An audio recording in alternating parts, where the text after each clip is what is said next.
and gentlemen, please get up for your first storyteller tonight, Josh Blau, everybody. Josh Blau.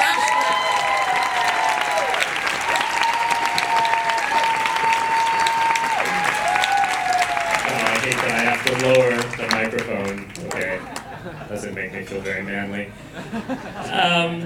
So yes, I am Josh Blau, and I am not a walker-outer anymore, so I will stay for the entire story. So it is the summer of 1970. I am 9 years old, and I live in Yonkers, and I'm a happy kid. I'm happy, and I love life, and I have a girlfriend, actually, Amy Edelson, and I'm looking forward to 4th grade, and I love Goldie Hawn, and Family Affair, and I just got new bell bottoms, and I'm cute as hell, and, you know, I love everything, and I have 3 brothers and a sister who's 10 years older, and I love her friends and the big curlers, and then all of a sudden, it's the summer, and my parents, they start packing up the house. And it's weird. I mean, I'm 9, and I'm like, Mom and Dad, why are you packing up the house? And they're like, we're going to Israel. And I'm like, why are we packing up the house? We're going for like 2 weeks, and they're like, no, we're moving. And I'm like, oh my God, okay, I don't quite get it. I'm 9, they're packing up the house, we're moving. I don't even, we leave. And we get on this ship, and I don't even have time to call like Amy Edelson. I don't even get to say goodbye to everyone. I'm on the ship all of a sudden.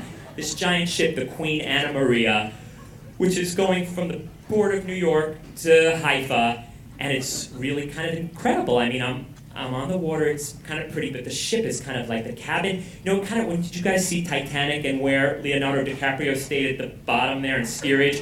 Well, that's kind of like where we stayed, and my brother had tremendous gas. It was a terrible experience, but it was weird. So it's like 2 weeks at sea, and you know, I'm 9, I don't know where the hell I am. It seemed like an awfully long time. I didn't know Israel was that far. It didn't look that far on the map, and I just didn't know. So we get to Haifa, and I'm like, holy shit, where are we?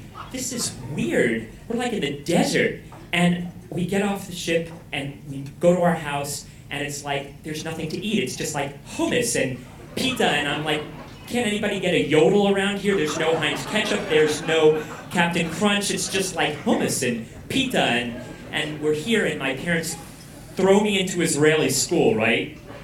And it's all Israelis, and they all speak Hebrew, and I'm 9, and I'm missing Yonkers, and the kids are mean, but like in Hebrew, so it's like worse. And like, did you know they're mean, but you don't know really what they're saying? So I learned the language in like 3 months. And it was a very, very hard time. And it was like, I missed my food, and I Dream of Jeannie, and it was horrible. And they had like one TV show, like, oh, Kojak. It's like all they watched. It was 4 years we were there. And in 1974, it was the Yom Kippur War, and my parents really had it also. And so they announced that we're moving back to the States. I'm so happy. I mean, I'm kind of Israeli by now, it happens. But I'm like, you know what, no more hummus, no more pita, I'm so tired, yay, real food. So we head back to Miami, and I am so happy, but we get back to Miami, I'm a little freaked out, I'm 13, and my parents give us the option. They say, look, you want to go to public school, or you want to go to yeshiva? And I'm thinking, public school, wow, that's scary. I've been around Jews all these years, and I kind of don't know what I'm, what would I be like around non-Jews? I'm going to go to yeshiva. And I put on a yarmulke, and off I go to yeshiva. And I get there, and you know, these kids are like much gentler than the Israeli kids. And I speak Hebrew, so I am like a Torah superstar. And it's like, wow, this is kind of easy. And I fit in. And the kids love me. And you know, when you know Torah in a yeshiva, you're like a babe magnet, okay? I got the Talmud Award in 9th grade. Rabbi Lehrfield, no kidding, loved me. As a matter of fact, Rabbi Lehrfield had a son, Yaakov Lehrfield, who I think is like some big rabbi in Israel. I beat him, okay? I won the Talmud Award over Yaakov Lehrfield. Okay, so I'm like a super Talmudic style. I'm like, this Orthodox thing works for me. I'm going all the way. I get home, and I announce, no one is driving on Shabbat. the whole family is to keep kosher. I'm throwing out food, right? Pizza comes in the house. I'm pulling pepperoni off pizza. I'm crazy, you know. I tell everybody no tearing toilet paper on Shabbat. That's not allowed, by the way. If you didn't know that, you cannot tear toilet paper. Anyway, and I'm like, my brothers are hating me. My mother's like, oh my God, are you crazy?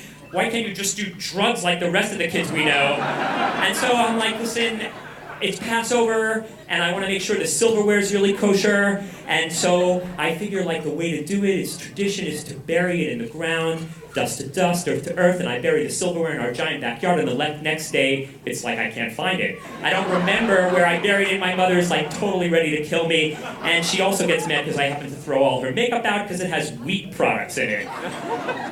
So this goes on for like 4 years, and I'm now 18 and driving the whole family nuts. But you know, by the time I'm 18, my parents have caved in. They've sort of become Orthodox because they can't take it anymore. And I'm 18 and I'm finished high school and it's time for college, right? And all my friends are going away to college and my parents can't afford to send me away. We don't have that much money, so I have to stay. And I'm staying in Miami, that's where we lived, and I'm going to FIU, Florida International University, right? Not University of Miami, Florida International University, not too many Jews. So I go to Florida International University as an Orthodox Jew, and like there are all these Cubans there.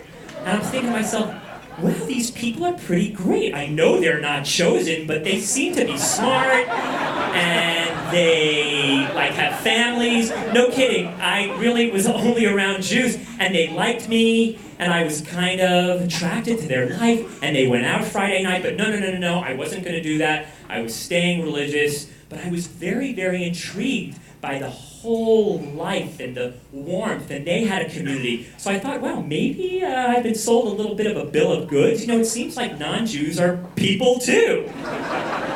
Okay, so as college goes on, you know, I have to confess, I start driving on Saturday a little bit, but only to study, right? Because I have to, because school starts getting intense. There's study groups on Saturday. So I think God would understand, but you see, I'm still part of the Orthodox community, so I have to park like 5 miles away on Saturday because I don't want anybody to see me driving, right? You know, so I have a yarmulke in the glove compartment. I park the car like 5 miles away, and on Saturday, I just walk home, and if I happen to meet someone, which you do, because it's a very close community, you're like, oh, good Shabbos, and you know, no one knows you were driving, and it's just very, very hard. And then as time goes on, my very good friend Sarah Nemzer, who happens to be Jewish, she invites me out to dinner. And she goes, listen, you know, come out to dinner with me. I'm like, no, it's not kosher. Where do you want to go? She goes, Tony Roma's. I'm like, Tony Roma's? This is terrible. Actually, it is. I wouldn't go there today, but for different reasons. Anyway, so we go to this Tony Roma's, and I'll say, okay, I'll go, you know, but you look around, you want to make sure, you never know, it could be another Orthodox Jew in there, but I sit down, I order a salad, and she orders barbecue shrimp, and she's like, listen, you have to have one of these, and I'm like, no, there's no way I'm going to have a barbecue shrimp, that's totally, totally wrong, and I get angry with her, and she's a good friend, and she takes one of those barbecue shrimps, and she shoves it in my mouth, and I couldn't believe it, I was so angry, but at the same time, it was so delicious, I couldn't believe it, and I thought to myself, wow, this is very, very good, and I like it, and I don't care, and I felt like free, you know, and so what if I go to hell for eating a shrimp? I was willing to take the chance, it was delicious. Okay, so this sort of frees me up, and I start to leave Orthodoxy, and then I start to party, and I really feel that I'm gonna have to come out to my Orthodox friends, because I cannot take this anymore. I really am going to discos, which I guess looking back were kind of weird, but if you've been Orthodox and in Israel for so many years, discos were it. And you know, I'm eating out, so I'm going to come out to my Orthodox friends, and I sit down with them one by one, and I say, look, you know, I'm not religious anymore. And actually, most of them were not too happy about it, but some of them were okay about it, you know, and I moved very, very far away from Judaism.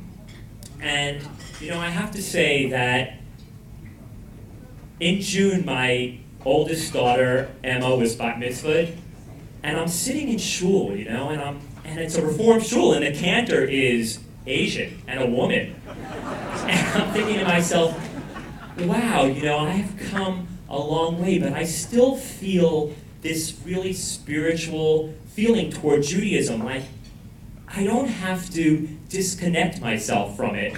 I can be in love with the religion, and it connects me to my parents, to my grandparents, to my daughter, you know, but I don't need all the rules. And, you know, I just came to peace with myself. I came to peace with this kid who needed all the rules to be accepted. Thanks.